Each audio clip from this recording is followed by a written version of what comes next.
ये वीडियो एक दुकान पर जाने से शुरू होता है क्योंकि मेरे पास घर पर कुछ सामग्री है, लेकिन आज के आहार के लिए एक व्यंजन तैयार करने के लिए अभी भी बहुत कुछ की कमी है। हाँ, जैसा कि आप शीर्षक से अनुमान लगा सकते हैं, मैं पूरे दिन डाइटरी भोजन करूंगा। लाइक करें और चैनल को सब्सक्राइब करें।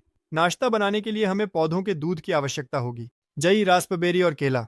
सबसे पहले एक प्लेट पर एक बर्तन रखें, दूध को झटकें और इसे पतीले में डालें। फिर हम जई डालते हैं और उबालने के बाद इसे 10 मिनट तक पकाते हैं। शुरू में मुझे लगा कि कुछ गलत हो गया है और मैंने जई बहुत कम डाली है, लेकिन 10 मिनट बाद तरल इवेपोरेटेड हो गया और हमारी खिचड़ी सामान्य जैसी दिखने लगी। हालांकि देखने में ये ज्यादा स्वादिष्ट नहीं थी। मैंने सोचा कि मुझे यह पसंद नहीं आएगा और मुझे नाश्ता छोड़ना पड़ेगा। हालांकि जब मैंने केला और रास्पबेरी उन्हें मिलाया और चखा तो मैं प्लेजेंटली सरप्राइज्ड हुआ। यह स्वादिष्ट बना। हालांकि मैंने ऐसी जई कई सालों से नहीं खाई। केला एक अच्छा स्वाद देता है, लेकिन रास्पबेरी शायद अपनी खटास के कारण थोड़ा मेल नहीं खाता। सुबह के आहार में नट्स भी शामिल हैं, जिन्हें मैं दलिया में डालने वाला था, लेकिन उनकी कठोरता के कारण मैंने उन्हें अलग से खाने का फैसला किया। साथ ही चाय के लिए चूल्हे पर पानी रख देते हैं। मैं नट्स के साथ जई खा रहा हूँ, चाय बना रहा हूँ और बचा हुआ खाना खा रहा हूँ। मेरी हैरानी की बात है कि मैं जल्दी ही भर गया और सभी नट्स नहीं खा सका।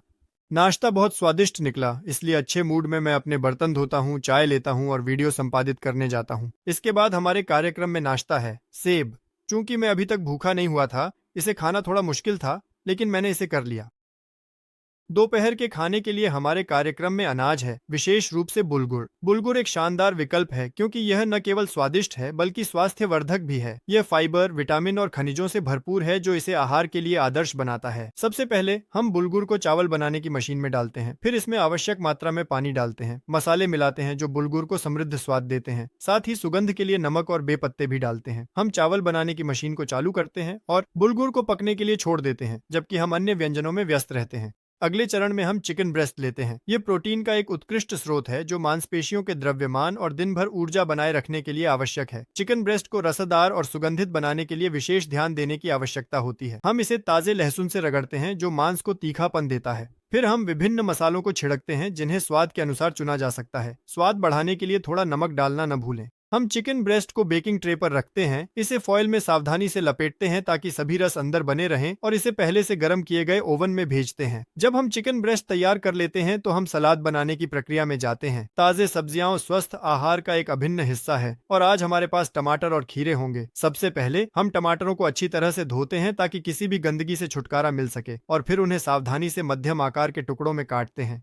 इसके बाद हम खीरे लेते हैं और वही प्रक्रिया दोहराते हैं। हम कटे हुए सब्जियों को एक बड़े कटोरे में मिलाते हैं। इसके परिणाम स्वरूप हमें एक ताजा और रसदार सलाद मिलता है जो मुख्य व्यंजन के लिए एक बेहतरीन अतिरिक्त होगा। सच कहूं तो मैंने प्याज डालना भूल गया, लेकिन मुझे लगता है कि यह कोई महत्वपूर्ण सलाद नहीं है, फिर भी यह स्वादिष्ट बनेगा। इस बीच हमारे पास पहले से ही बुलगुर और चिकन ब्रेस्ट तैयार हो चुके हैं। हम एक प्लेट में बुलगुर डालते हैं जो मसालों के कारण हल्का और सुगंधित बना है और इसके साथ एक टुकड़ा चिकन ब्रेस्ट जोड़ते हैं। हमारे द्वारा पहले तैयार किया गया ताजे सब्जियों का सलाद हमारे व्यंजन को पूरा करता है। हम दोपहर का भोजन करने के लिए बैठते हैं और जो कुछ बना है उसे चखते हैं।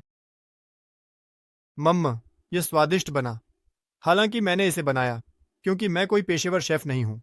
चिकन ब्रेस्ट सच में थोड़ा सूखा निकला, लेकिन ऐसा मांस के इस प्रकार के लिए अपेक्षित है, खासकर जब इसे बिना सॉस के भुना जाता है। लेकिन सलाद अपनी ताजगी और हल्केपन के साथ मुख्य व्यंजन को शानदार तरीके से पूरा करता है, जिससे उसे आवश्यक विशेषता मिलती है।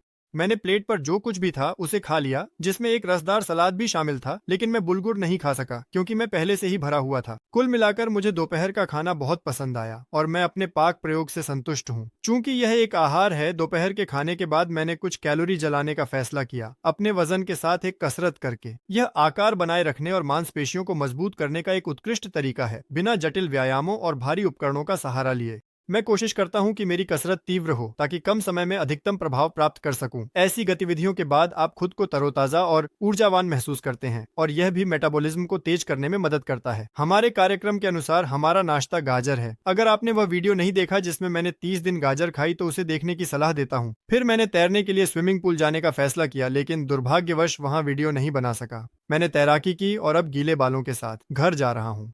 अब रात के खाने का समय आ गया है। इसके लिए हमें बैंगन, गाजर, फूल गोभी, टमाटर, चेरी, प्याज और मछली की आवश्यकता होगी। सभी सामग्री को अच्छी तरह से धो लें और काटने की प्रक्रिया शुरू करें। गाजर को गोल टुकड़ों में काटते हैं, फिर हम फॉयल का एक रोल लेते हैं, आवश्यक मात्रा मापते हैं और इसे बेकिंग ट्रे पर रखते हैं। हालांकि बाद में मैंने समझा कि फॉयल के बिना भी काम चल सकता था। फॉयल पर कटी हुई गाजर रखी जाती है, फिर हम तोरी काटते हैं और उसे भी बेकिंग ट्रे पर रखते हैं।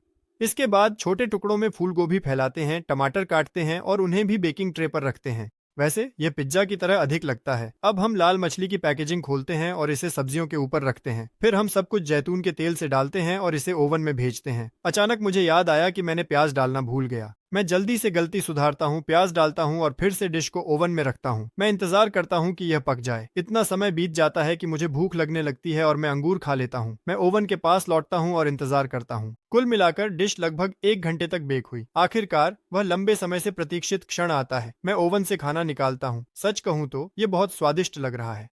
वैसे खाना बनाते समय माँ ने थोड़ा पानी डालने की सलाह दी ताकि डिश और भी रसदार बने और मैंने उनकी सलाह मानी। मैं सब कुछ प्लेट पर रखता हूँ और छकता हूँ। मम्म, ये आज का सबसे स्वादिष्ट रात का खाना है। या शायद मैं बस बहुत भूखा था। बाद में मैंने थोड़े नट्स खाए और इसी के साथ मेरा प्रयोग समाप्त हो गया। मुझे सब बहुत पसंद आया। अगर आप चाहते हैं कि मैं एक ऐसा वीडियो बनाऊं जिसमें मैं लंबे समय तक आहार का पालन करूं तो कृपया टिप्पणियों में लिखें, लाइक करें और चैनल को सब्सक्राइब करें। सभी को अलविदा।